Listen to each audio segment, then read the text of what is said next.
Hello friends, welcome to this webinar on Nippon India Passive Flexicap Funds of Funds. So today we have with us Saugata Chatterjee, Co-Chief Business Officer, Nippon India Mutual Fund.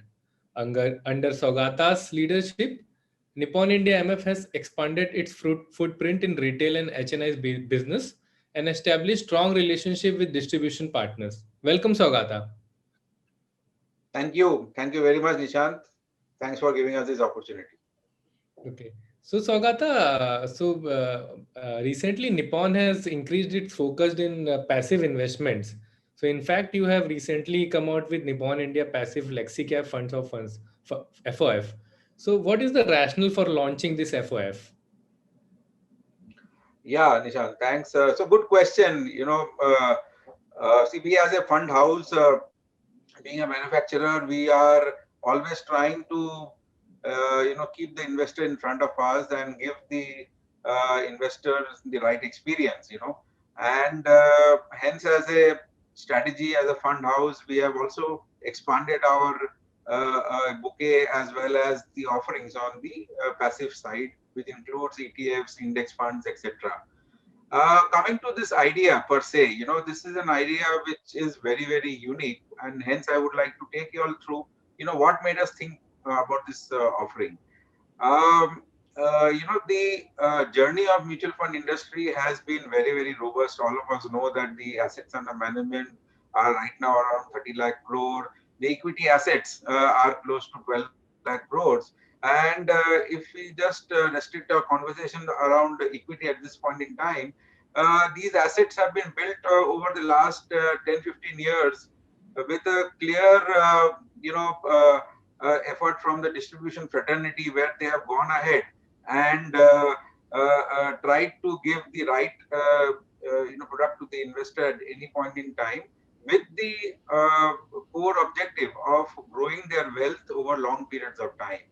And hence, when we see the entire breakup of the equity assets of the industry, it is the funds are across the various SEBI categorization which has been introduced, right from large cap, mid cap, multi cap, the small cap, sector funds, etc., etc. Uh, also, in this journey of building assets over the last many years, there are multiple levels of research, trying to find the right ideas, hearing fund managers, hearing fund houses talk, hearing from your platform, etc. Many of the stakeholders like our distributors try to assess the right opportunity going forward, and then recommend the top performing funds to the investors Right. for them to make the wealth over long periods of time. Now, within this, what we have been also observing that the challenges do always remain, at any point in time, and it was very, obvious when we did the, if you recollect, the multi-asset fund launch when we had done a few months back. Therein, we had tried to assess that across the categories of domestic equity, global equity, commodities, and fixed income, how do these four asset classes perform at any point in time. That made us think that start thinking that if every asset class does not have different cycles of performance, how does it look when we go deep into the equity, the large bouquet of equity funds which are there in the industry. Very interestingly, what came up, as a observation was, if you take a block of 10 years or 15 years, it was never a case, there has never been a case where, any of the large cap, mid cap, small cap category, funds are always consistently in quartile one or quartile two. And there are, the data points clearly showed that either it's a cycle of 2 years or 18 months or maybe a year, where the rankings keep changing. So when we started seeing that if that is the case where rankings keep changing, because every fund house, every fund has got different strategies what they run, and because the investments come with a future, dated expected returns.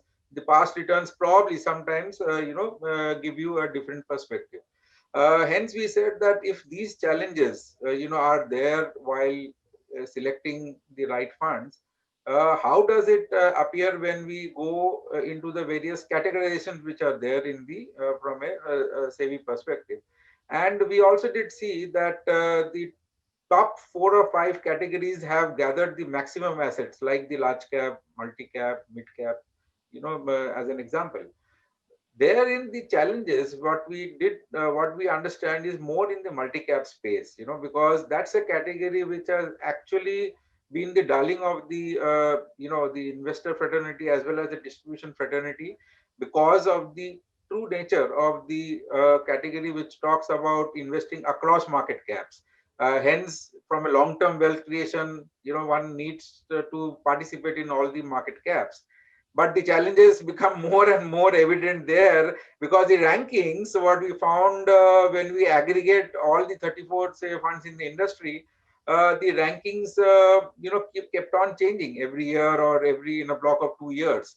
Now the most interesting part was, uh, assets start gathering into funds which have shown past performance, but some of the funds which are performing well in the recent recent year do not probably gather assets, and that's been the way the market has been moving. So what we said, that let's ideate and come out with something which will be more easy for our distributors to probably capture the trend going forward. Give them the best of the world of multi-cap investing, but also give them the best of the passive strategy which is going on in the industry, where many of us have not participated. But that's the way industry goes. But why should we not give an opportunity for our distributors to make the investors experience the best of passive and best of active investing, at any point in time. And hence the this entire passive flexicap strategy and the product got conceptualized, and here we are in the market offering it to all our investors through our distributors. So that's the genesis. Slightly long answer to a very simple product, but it required me to give a sort of a background. So great thinking, Saugata. So I wish all the best for the fund. Yeah, thank you. So, Saugata, I would like to understand that since we know that equity market has reached new high, so every day market is going up. So, in such a scenario, why do you think it is right time to invest in a flexi cap passive fund of funds? Yeah, so great. Thanks. Now this is the most important part. Today when we speak, rather when we started talking about the fund, it had already reached the peak of the indices, and now we are reaching peak every day more or less. And more so, the confusion sort of keeps enhancing as market starts moving up, because there are various factors which are driving the market to its peak, or the market is always trying to catch up on the positive side. uh, the multi-cap category, if one sees the construct, as I mentioned earlier, is a combo of large cap, mid cap, and small cap. Now, what is visually visible in front of us when it talks about index? It is the primarily the large cap category. If you expand it into the top 100 companies of India, the large cap category actually gets sort of completed. But the mid and small cap, this is where the opportunity lies, and that is the space which has probably not yet peaked to its January 2018 levels. And we, as a fund house, as well as the market participants, also have been giving the view that mid and small caps probably will have a fair bit of a strength in their journey as they go ahead from here on, because when the economy is expanding, when things are moving on the positive side, we are seeing the IIP numbers and other things now coming up on the positive side. There is a definite flow of the business flow on the in the mid cap and the small cap space will definitely be on the be positive. Also, the mid and small cap gives one opportunity to play the entire broad market of various sectors and various categories, which probably when you are playing the large cap, you are skewing it to certain sectors because of the typical nature of the companies which are in that basket. Hence we said that if there is a value or there is an opportunity for the mid and small cap space to to actually have a trend in the next 3 5 years to catch the economic revival trend, why should we not have this as part of our overall strategy? And even though the market looks expensive, when we take the the valuation parameters on a blended basis, the multi-cap space looks very compelling. Hence, the entire thought that let's launch an idea at this point in time with the convenience of the idea, but also the opportunity of growth being visible in the next 3 5 years. Okay. So Saugata, will the fund will actively manage in terms of managing exposure? Yeah, so let me try to go deep into this part. When I explained and shared about best of passive and best of the the multi cap category, what we have done is we have requested Crystal to give us a monthly data on the weighted average share of large cap, mid cap, small cap uh, across the 34 schemes which are there in the mutual fund industry, which will be the starting point of the investment into the passive funds. So what it means that if today the entire wisdom of the multi-cap investing translates to a, for example, a large cap percentage of 70%, mid cap of 20%, and small cap of 10%. Uh, the investments which come into this fund will move in that same ratio into the Nifty 100 ETF, into the mid cap 150 ETF, and the small cap 250 index fund. Uh, that is the simple way of arriving at the allocation into the three market caps, and this will be a monthly data flow which will come from Crystal, and we will just keep allocating the funds in that ratio. So we are not having any view, any biasness towards any market cap, no sectoral biasness which is coming in.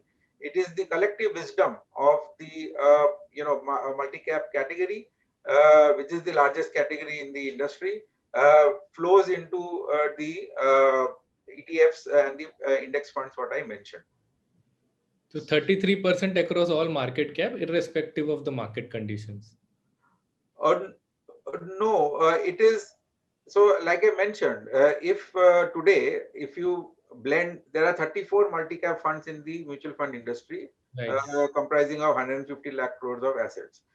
If you take a weighted average of the AUM weighted average of the various market caps, which is large cap, mid cap, and small cap, of all the 34 AMCs, it translates to a current ballpark. I'm just giving a ballpark weightage of 70% in large cap, Okay. uh, around 20% in mid cap, and around 10% in small cap.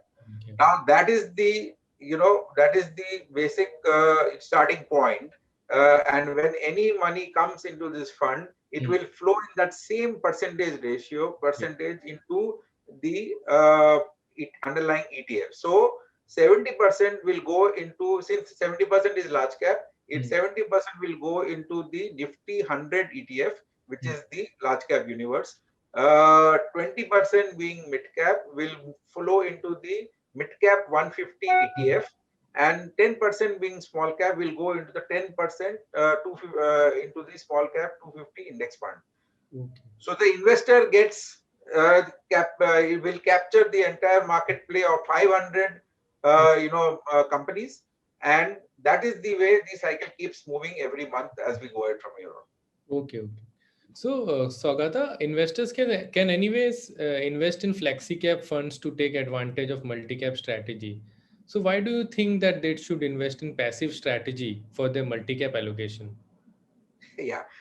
So see, so that's open. Definitely, that category, the flexi cap category is a new category which will come up in the industry. It is still to start off. Multi caps will still remain. Uh, what is the advantage of participating in the overall market through index funds and ETFs is that you are getting uh, the the entire basket of 500 companies to participate in at any point in time. Now, if we sort of analyze the current multi-cap funds which are there in the industry, there can be a possibility that in mid and small cap space, which is a basket of 400 stocks, uh, everything may not be captured in the multi-cap funds, which are being managed in the industry. And we have seen that index investing helps you to get the entire basket. Uh, it also sort of gives you opportunity to invest in some of the companies which the market is looking at more, and market is more intelligent than the than everyone, right? And if that is the space where you are participating, you are bound to probably get a better experience in times to come. The rebalancing of the portfolio, the holding period of certain ideas, certain sectoral plays, all those things are removed, and so there is no biasness which comes up. There is no there is no way one is trying to play a particular strategy, and hence even if one has got an option to play, and definitely they will keep participating in the flexi cap and the multi cap categories. This is the way forward for one to get a very better risk adjusted return over long periods of time. And the data also shows very intelligent, very interesting. I'll share with you the findings of what made us compelled to get into this product was the fact that when we did the back testing, Hmm. across the various the funds which are there in the industry, uh, the backtested data clearly showed that on an average, this the minimum downside of this fund was much better than the the leading funds in the industry at any point in time. Maybe the upside was more or less closer to the leading funds in the industry, but the standard deviation was much favorable, in the sense the standard deviation was much lesser than comparative funds in the industry. So what it means that since you're playing the collective wisdom of all the players in the market, your downside and upside is moving in a range which is more favorable, and your standard deviation is definitely more better, and hence the uh, expectation of volatility will be much lower in times to come. Also, it was very interesting to find that the percentage of negative instances where this fund would have gone negative as a portfolio return to the investor was much lower. So, as a case in point, 10.7% of the instances when we take a 3-year rolling period shows that only 10.7% time percentage of the time the fund has given negative instances. So this is what I think investors are looking for when they are participating in a multi-cap category, wherein you want to play the market, you want to have a band in which your returns do come in. You probably would like to take the best of the ideas and have that as part of your portfolio. Now we are here to give the distributor that in a simple way. We are giving everything to them to just make the investor participate. Okay. Currently FOFs are taxed like debt funds in India. So why do you think that FOF structure makes sense considering the, I mean, not so favorable taxation? Yeah, so you're right. So this is definitely a debt taxation, and after the equity taxation benefits was removed, and then we all know that equity taxation is also around 10%. Mhm. And if you take a horizon, see, all of us know in the last uh, 3-5 years, the experience says that any equity or debt investment, the minimum holding period has to be 3 years. In 1 year, it is very difficult to someone to really time the market and have an exit. Uh, so hence, when we take a 3-year block, uh, the calculations really show a simple thing that in case of fixed income or debt taxation products, one gets the benefit of indexation, which probably narrows down the tax impact quite a bit, uh, and uh, the equity. And if you equate it with an equity fund, which has a 10% capital gains, long-term capital gains taxation, the margin for someone to probably get a better tax benefit from a 1-year product is very, very low. And for more so in a high inflationary environment. See, all said and done, in the past, when we have been doing calculations, it's basis the fact that India was in a low inflation, scenario where 4 to 5% and 3.5% was a band in which the country was moving, because the band was that was the range in which the RBI and the government were comfortable with. Now, after the pandemic and current situation, all of us are seeing that the inflation print is already on the higher side, and experts say that this is the new norm probably, and inflation might remain in this range for some time to come. Now, if you take that as the basis, the investor might make a much better benefit out of the debt taxation. But for illustration purpose, we have just considered the past inflation data points, basis which the investor tends to not lose out much if the 3-year time frame is taken from a investment perspective. Just to give you the exact number, it is basically from on a CAGR basis, one tends to probably lose about 40 to 50 basis points. That's it. Compared to a normal equity fund and a fund of fund from a 3-year perspective. Okay.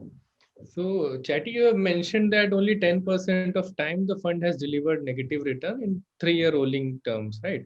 So, but what Yeah. kind of results the fund has given overall?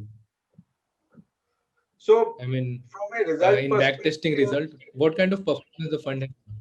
yeah. So just to share with you, uh, if you take a 3-year rolling return for the last 10 years, we have plotted this from December 2010 till November 2020.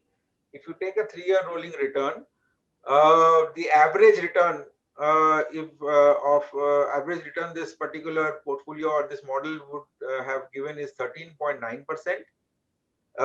minimum being minus 5.8 and maximum is 27.6%, uh, which shows that the downside is also protected and it has a capability to capture the upside of the market. The other side is, when we take different return ranges, if you assume that how much percentage of the time the fund has given more than 8%, I think 81% of the time the fund has given more than 8% return, uh, 77% more than 10% return, and more than 12% is around 69%. So, and this is very much comparable with the with a blended index, assuming Nifty 500 is closer to the model, because there is no current index which is there, which is a pure large mid and multi cap index. But assuming this Nifty 500 is a sort of a closer to the model benchmark, this is definitely faring better than better than that index.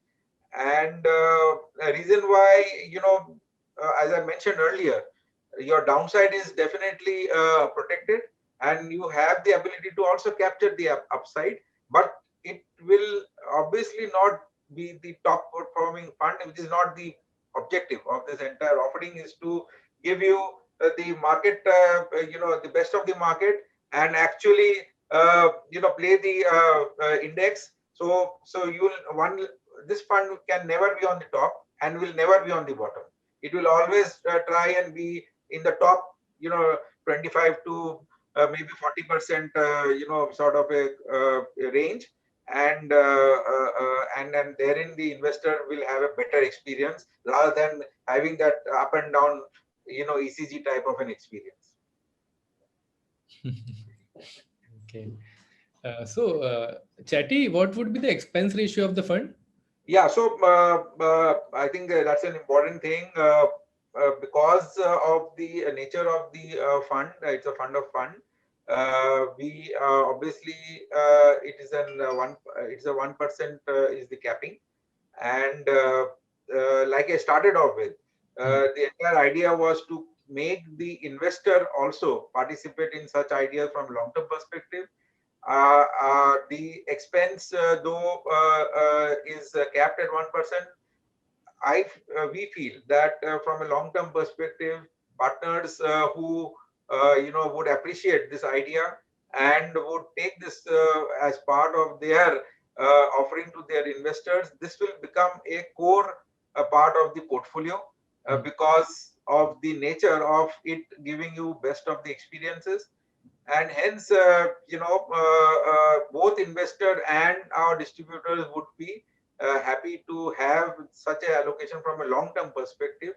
Even in SIPs, sorry, I missed that part. SIP is also giving a very, very decent experience to the investor, because of the typical nature of this fund. Even, retail distributors who would like to have their SIPs coming in, they would be also happy to participate through this fund, because downside protection is there. So we have seen, whenever there is an event and the downside experience comes in, a lot of SIPs, discontinue in the market, which again, this will give a better behavior and, better satisfaction to the investor in the long term.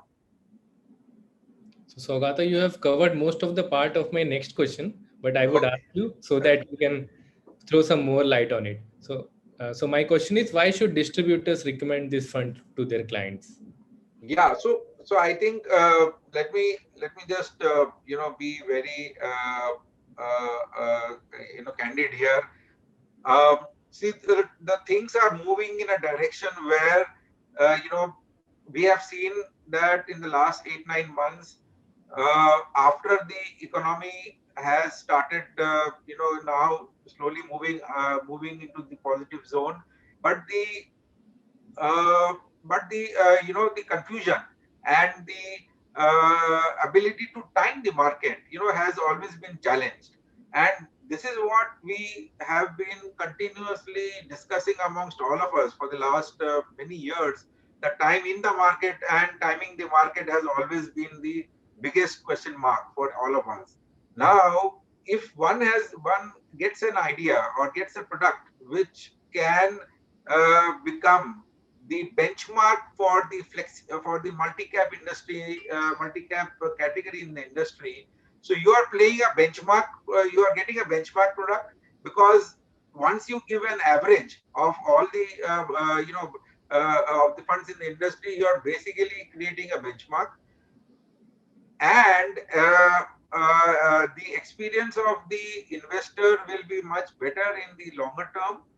Hence, the challenge of always trying to get the best, and you are always trying to forecast what is going to be better in times to come, probably will get challenged in complex markets where we are in.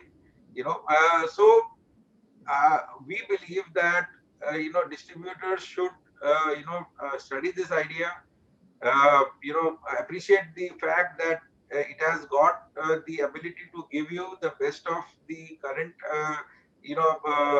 active investing which is there, and also helps you to participate in the entire market where biasness and other, factors do not hold any sort of relevance. It is driven by various forces which result in the index to give a different experience than the regular funds. So we believe that wealth managers, the large distributors, the mid-sized distributors, the retail distributors should segment their investors and actually look at their portfolios, and wherever they feel that restructuring and reallocation should happen in the times to come, this will be a fund which will become a core part, should become a core part of their portfolio, to give the experience to the investor what I've been speaking for in the last half an hour. And I'm sure distributors will be happy that they have got now an idea and a product which will probably answer some of the questions which keep coming in their mind. Okay. So ideally, how much allocation should be given to this fund? So if I'm an investor and I'm surely going to invest my own money in this product, I would like at least 10% of my portfolios to start moving into this idea. So that's the thing, because once you lay the foundation, then on that you start putting the other bricks, to give a much better experience to the investor. But the foundation has to be strong, and I think this product will lay the foundation for a good, for any sort of investor to be allocating their investments into, and then build it from it there on. So, Gautam, my next question is about year 2020. So, finally, this year has come to an end. So, Yeah. yeah. So, sigh of relief. Yeah, we have a few days remaining, but I think, yeah, it should really go Okay. through smoothly. Yeah. So, Chatty, what are the three key biggest learnings for you this year? So I think the three biggest learning I would say, which we have learned, and I have also personally learned, is uh, this is a world which is a VUCA world. The VUCA world will give you opportunities which are known opportunities, which are unknown opportunities. One has to always keep preparing for the unknown opportunities some way or the other. No one knew that digitization would have become such a big influence on in our lives till 23rd of March, or maybe prior to that in February also. And I think so. That's the biggest learning, that be open to such events coming up, but grab this and build your businesses around that. Second is, um, extension of the first point is, the world is moving towards digitization in a very, very fast manner. Your client base can change very fast in the future. Uh, maybe the traditional way of investing will replace the new form of investing, and the world will definitely lead you to make this make your business model in a fashion where if you don't adopt digitization, you probably will be left behind, and the third thing is, I think, knowledge. What is coming up is, it's a complex world, but in a complex world, the realization that you have to be updated with knowledge is becoming more and more important, because our investors are also learning a lot. The type of information which keeps coming to on WhatsApp, on various other means, which the investor is reading today, studying today, they have multiple questions in their mind. Okay, you got to be competent enough to be answering those questions, or at least learn and go back to the investor and answer them. Probably the gone are the days where an investor will like an answer, sir, ये तो छोड़ दो, मेरे रिश्ते पे आप पैसा दे दो. It may not come, because that investor will still think, यार रिश्ता तो ठीक है, लेकिन बताओ तो सही क्या है अंदर. So, Hmm. I think, we have to be ourselves, and it includes me and our fraternity and our entire all the stakeholders. I think knowledge, you cannot beat that. The knowledge levels one has to really accrue are going to be the true sense of your business or your strength, which you will carry along with your other credibilities which you have built. So these are the three big learnings, I think, from my side, which I can immediately think of. So one final question, Chatty. What are your expectations from 2021 in terms of business? No, so the industry is in 30 lakh crore mutual fund industry today, 23 lakh crore in March, we are at 30 lakh crore. Hmm. I don't think in February or March after the pandemic, when we have done multiple sessions with you, also we have done, and I keep doing so many sessions across the country. But the realization that this industry will go to 30 lakh crore was never there.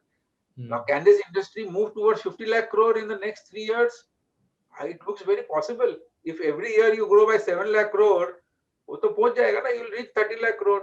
Yeah. Now, can 7 lakh crore happen? It will happen because there's so much of liquidity, there's so much of, and if economy is going to multiply, Hmm. multifold, many, and things will become much better when we speak next year around this time. I'm sure many times we'll speak in between, but the economy will keep moving up, and it will add probably value to the mutual fund industry. So the industry will definitely grow, irrespective. I think that will keep growing, and hence the optimism will remain amongst all of us that maybe the milestone of 50 lakh crore looks now possible in front of us, and I'm sure there will be at least a crore of new investors which will come in this industry. This industry requires probably another crore to come very fast, Hmm. and it will come. And all our AMC guys are putting a lot of efforts on the ground, and with distributors together in the new way of learning digitally, people will have more of the investors will come, and that will add volumes to the industry going forward. Great. So with that, we have come to an end to this interesting session. Thank you so much, Saugata, for your valuable input and time. Pleasure is always ours, Nishant, and thank you very much for this entire capsule. Thank you.